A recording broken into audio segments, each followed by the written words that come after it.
Pernah nggak kamu lagi ngobrol sama seseorang, secara logika semuanya masuk akal, tapi hati kecil kamu bilang, kayaknya ada yang ditutupin. Bukan karena kamu so pinter, bukan juga karena kamu negative thinking. Masalahnya, otak manusia itu lebih cepat menangkap sinyal nonverbal daripada kata-kata. Cuma sayangnya kita jarang diajarin cara membaca sinyal itu dengan benar. Akibatnya, dua kemungkinan terjadi. Kita terlalu percaya orang yang pinter ngomong, atau sebaliknya, kita curiga ke semua orang tanpa dasar. Padahal manusia selalu bocor, bukan lewat pengakuan, tapi lewat gerak tubuh, nada suara, dan kebiasaan kecil yang gak konsisten. Dan disitulah permainan sebenarnya dimulai. Banyak orang salah paham. Mereka kira membaca pikiran itu seperti menebak isi kepala orang, mencari kebohongan di setiap kalimat, atau jadi detektif yang overthinking. Patrick King justru mematahkan asumsi itu sejak awal. Buku ini bukan tentang mencurigai semua orang, tapi tentang melihat manusia apa adanya, bukan apa yang mereka klaim tentang diri mereka. Ada satu kesalahan besar yang sering kita lakukan. Kita terlalu fokus pada apa yang orang katakan, tapi lupa memperhatikan bagaimana mereka mengatakannya. Padahal kata-kata itu mudah dipoles. Bahasa tubuh jauh lebih jujur. Masalahnya membaca orang tanpa metode itu berbahaya. Kita gampang kejebak, bias konfirmasi, salah tafsir, mengira satu tanda kecil sebagai bukti mutlak.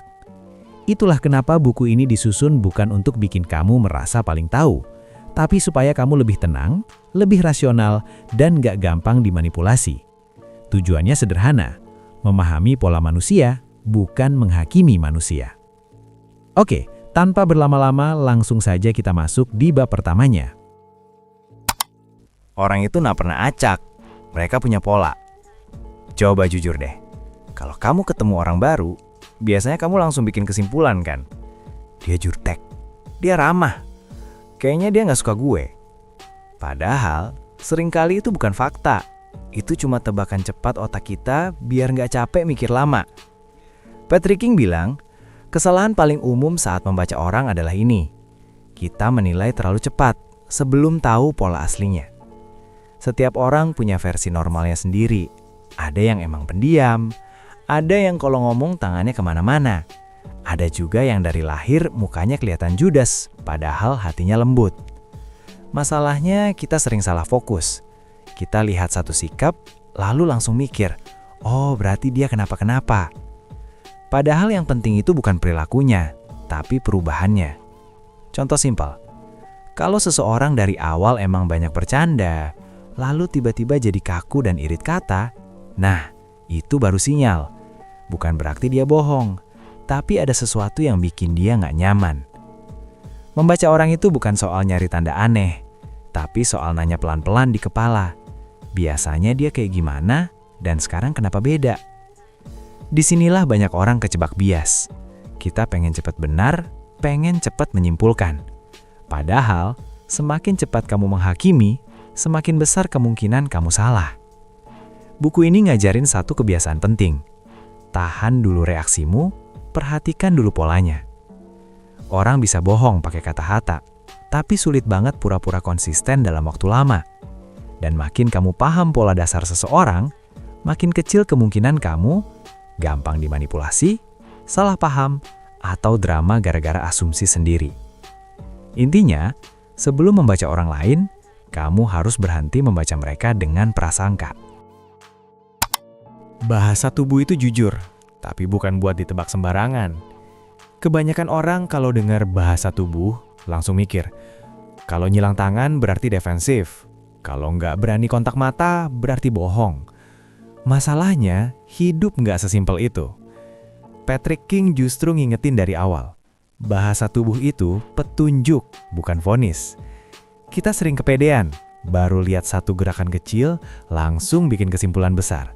Padahal bisa aja, dia dingin, dia capek, atau emang kebiasaannya begitu. Yang bikin bahasa tubuh jadi berbahaya bukan ilmunya, tapi cara kita memakainya. Satu kesalahan umum, kita lupa konteks. Contohnya gini, seseorang nyilang tangan saat ngobrol. Kalau kamu langsung mikir, wah dia nutup diri, itu lompat jauh. Bisa aja ruangan dingin, bisa aja dia pegal, bisa aja itu posisi paling nyaman buat dia. Makanya, buku ini menekankan satu hal penting. Jangan pernah membaca satu sinyal sendirian. Bahasa tubuh harus dilihat berkelompok. Gerakan plus ekspresi wajah, plus nada suara, plus situasi. Kalau semuanya selaras, barulah masuk akal. Dan satu hal lagi yang sering kita salah pahami, bahasa tubuh bukan buat mencari kebohongan, tapi buat membaca emosi. Orang bisa jujur tapi gugup. Orang bisa bohong tapi kelihatan santai. Jadi pertanyaannya bukan dia bohong atau enggak, tapi dia nyaman atau enggak dengan situasi ini. Saat kamu mulai pakai kacamata itu, kamu jadi lebih kalem, lebih observatif, dan gak gampang ke-trigger. Bukan karena kamu jadi dingin, tapi karena kamu gak reaktif lagi. Nada suara lebih jujur dari isi kalimat. Coba perhatiin ini. Kadang orang bilang, gak apa-apa kok, tapi entah kenapa rasanya, ya jelas ada apa-apa. Bukan kata-katanya yang aneh, tapi cara ngomongnya. Patrick King bilang, kalau kamu mau ngerti orang, jangan cuma dengar apa yang mereka ucapkan, tapi bagaimana mereka mengucapkannya. Nada suara itu susah dikontrol. Kata-kata bisa dipikir dulu. Nada sering bocor begitu aja. Misalnya, suara tiba-tiba naik, bicara jadi lebih cepat, atau malah terlalu pelan dan hati-hati. Itu bukan tanda bohong, itu tanda emosi lagi naik atau ditekan. Masalahnya, banyak orang salah baca. Nada tinggi dikira marah, nada rendah dikira jujur. Padahal konteks lagi-lagi penting.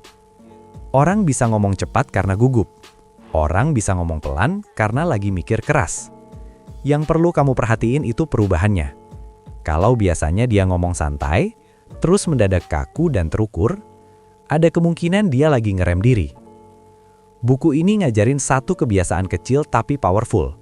Dengerin respon pertama orang sebelum mereka merapikan jawabannya. Biasanya di situ emosi asli muncul. Entah itu ragu, defensif, atau nggak nyaman. Dan saat kamu peka sama nada suara, kamu jadi lebih empatik. Kamu berhenti mikir, dia kenapa sih? Dan mulai mikir, oh, ternyata dia lagi ngerasa kayak gini. Membaca orang bukan buat menang debat, tapi buat ngerti situasi tanpa harus bikin ribut. Kata-kata bisa bohong, tapi pola bicara sulit disembunyikan. Ada orang yang kelihatannya jujur banget. Kalimatnya rapi, penjelasannya panjang, detailnya kelihatan meyakinkan. Tapi justru di situ sering jebakannya. Patrick King ngasih sudut pandang menarik. Orang yang berbohong sering terlalu berusaha terdengar masuk akal. Mereka nambah detail yang nggak ditanya, ngulang penjelasan dari sudut berbeda, atau malah kebanyakan klarifikasi. Bukan karena mereka jahat, tapi karena otaknya lagi kerja keras buat menjaga cerita tetap konsisten. Orang jujur biasanya lebih santai, jawab seperlunya, nggak takut ada jeda, nggak panik kalau ditanya ulang. Satu tanda yang sering muncul adalah perubahan gaya bicara. Misalnya, biasanya pakai aku, tiba-tiba jadi kita. Biasanya langsung jawab, sekarang muter dulu. Atau mendadak pakai bahasa yang terlalu formal. Ini bukan bukti bohong. Ini tanda jarak emosional lagi dibangun. Dan disinilah banyak orang salah langkah. Begitu nemu tanda aneh, langsung ditekan. Padahal makin ditekan, orang makin nutup diri. Buku ini justru ngajarin kebalikannya. Semakin kamu tenang, semakin orang kelihatan apa adanya. Tugas kamu bukan bikin orang kepergok, tapi membaca ritme dan keanehan kecil dalam cara mereka bercerita. Karena cerita palsu itu capek dijaga, dan cepat atau lambat, polanya kelihatan.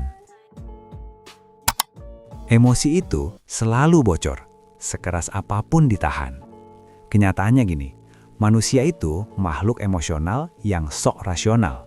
Kita boleh bilang, gue biasa aja, tapi tubuh kita sering nggak sepakat. Patrick King menjelasin bahwa emosi itu kayak air. Kalau ditahan, dia nggak hilang. Dia cuma nyari celah buat keluar. Makanya muncul kebocoran emosi. Bentuknya sering nggak mencolok, justru kecil dan cepat banget. Misalnya, seseorang dengar pertanyaan tertentu, alisnya naik dikit, lalu turun lagi seolah nggak terjadi apa-apa. Atau dia senyum, tapi senyumnya muncul setelah sepersekian detik. Bukan refleks, tapi mikir dulu. Di titik itu, jangan buru-buru mikir, wah dia bohong nih. Yang lebih tepat adalah emosinya lagi ke-trigger. Dan emosi ke-trigger itu bisa karena banyak hal. Takut dinilai, takut ketahuan salah, atau malah takut disalahpahami.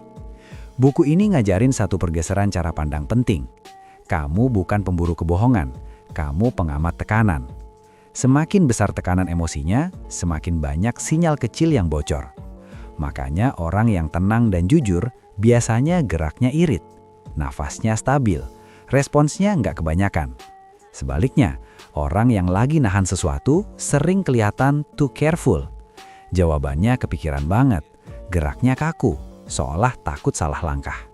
Dan disinilah kebanyakan orang bikin situasi makin keruh. Begitu lihat tanda-tanda itu, langsung nge-push. Nada naik, pertanyaan makin tajam. Padahal, tekanan yang kamu kasih justru bikin emosi makin bocor dan orang makin nutup diri. Patrick King justru nyaranin kebalikannya. Turunin tekanan, jangan naikin. Kalau kamu santai, orang nggak perlu defensif. Kalau kamu tenang, mereka nggak perlu pasang topeng tebal. Dan seringkali, di kondisi itu, orang malah cerita lebih jujur tanpa kamu minta. Karena pada akhirnya, yang bikin orang terbuka bukan kecerdikan, tapi rasa aman. Orang lebih jujur saat merasa aman, bukan saat ditekan. Banyak orang mikir, kalau mau dapat kebenaran, caranya adalah menekan. Pertanyaannya dipersempit, nada dibuat serius, ekspresi jadi dingin. Padahal, kenyataannya justru kebalik. Patrick King bilang, manusia paling jujur bukan saat terpojok, tapi saat merasa aman. Coba ingat momen ini. Kapan kamu paling jujur cerita tentang diri kamu? Saat diinterogasi, atau saat ngobrol santai sama orang yang bikin kamu nyaman? Jawabannya hampir selalu yang kedua. Karena saat tertekan, otak masuk mode bertahan, bukan mode jujur. Di mode bertahan, orang akan mikir sebelum jawab, nyaring kata-kata, jaga citra, dan nutup bagian yang bikin mereka rentan. Makanya, semakin kamu menekan, semakin kamu cuma dapat versi aman dari cerita mereka. Buku ini ngajarin teknik yang kelihatannya sederhana, tapi efeknya besar. Ciptakan rasa normal. Bersikap seolah apa yang mereka rasakan itu wajar. Bukan dihakimi, bukan dicurigai. Contohnya bukan bilang, kamu bohong kan? Tapi vibe-nya, ya wajar sih kalau orang rasa kayak gitu. Kalimat kayak gitu nurunin tembok, bikin orang berhenti defensif. Dan pelan-pelan, cerita yang tadinya ditahan mulai keluar. Ini bukan manipulasi, ini pemahaman psikologi dasar manusia. Saat seseorang merasa diterima, mereka nggak perlu pura-pura kuat.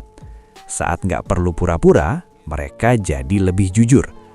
Dan di titik ini, membaca orang bukan soal teknik lagi, tapi soal cara kamu hadir sebagai manusia. Bukan sok pinter, bukan sok tahu, tapi tenang, terbuka, dan nggak mengancam. Jangan fokus ke bohong atau jujur. Fokus ke kenapa. Di titik ini, biasanya orang mulai kejebak satu obsesi. Jadi, dia bohong atau enggak? Patrick King justru ngajak kita berhenti sebentar dan mikir ulang. Karena pertanyaan itu sering salah arah. Yang lebih penting bukan dia bohong atau jujur, tapi kenapa dia perlu bilang seperti itu? Karena orang jarang bohong tanpa alasan, dan alasannya nggak selalu buruk. Ada yang bohong karena takut nyakitin, ada yang nutupin cerita karena malu, ada yang muter kata-kata karena nggak siap jujur, bahkan ke dirinya sendiri. Kalau kamu cuma fokus ke kebohongannya, kamu bakal kehilangan gambaran besarnya. Ibarat nonton film, tapi kamu cuma merhatiin satu adegan, tanpa peduli jalan ceritanya. Buku ini ngajarin kamu buat naik level. dari detektor kebohongan ke pembaca motivasi. Saat seseorang menghindari topik tertentu, itu bukan cuma soal dusta, itu soal topik itu menyentuh sesuatu yang sensitif. Saat jawaban muter-muter, bisa jadi dia lagi cari versi cerita yang paling aman buat dirinya. Dan disinilah kedewasaan masuk. Orang yang dewasa secara emosional nggak langsung menyerang. Mereka mengamati. Mereka paham kadang orang butuh waktu buat siap jujur. Dan ironisnya, semakin kamu nggak memaksa, semakin besar kemungkinan kamu dapat kebenaran. Karena kebenaran itu jarang muncul karena tekanan. Dia muncul karena kepercayaan. Membaca orang bukan biar menang, tapi biar nggak tersesat. Setelah semua dibahas, ada satu hal yang perlu diluruskan. Buku ini bukan ngajarin kamu jadi lebih curiga. Bukan juga bikin kamu merasa paling tahu isi kepala orang lain. Justru sebaliknya. Patrick King ngarahin kita ke satu tujuan besar. Membaca orang supaya kita nggak salah langkah dalam hidup. Karena banyak keputusan penting kita soal teman, pasangan, kerja, bisnis, dibuat berdasarkan pemahaman kita tentang orang lain. Kalau pemahamannya keliru, arah hidup bisa ikut melenceng. Makanya, inti dari membaca pikiran itu bukan teknik-teknik kecilnya, tapi cara berpikirnya. Kamu berhenti, cepat menghakimi, reaktif sama emosi orang, terjebak asumsi sendiri, dan mulai mengamati pola, memahami konteks, membaca emosi bukan cuma kata. Di titik ini, kamu sadar satu hal penting. Manusia itu kompleks. Gak semua sikap aneh berarti bohong. Gak semua kebohongan berarti niat jahat. Kadang orang cuma lagi berusaha bertahan dengan cara yang mereka bisa. Dan saat kamu paham itu, kamu jadi lebih tenang, lebih jernih saat menilai, lebih bijak saat merespons. Membaca orang akhirnya bukan senjata, tapi kompas. Bukan buat mengontrol orang lain, tapi buat melindungi diri sendiri tanpa kehilangan empati. Dan mungkin itu pelajaran paling penting dari buku ini. Semakin kamu memahami manusia, semakin kamu paham kapan harus mendekat dan kapan harus menjaga jarak.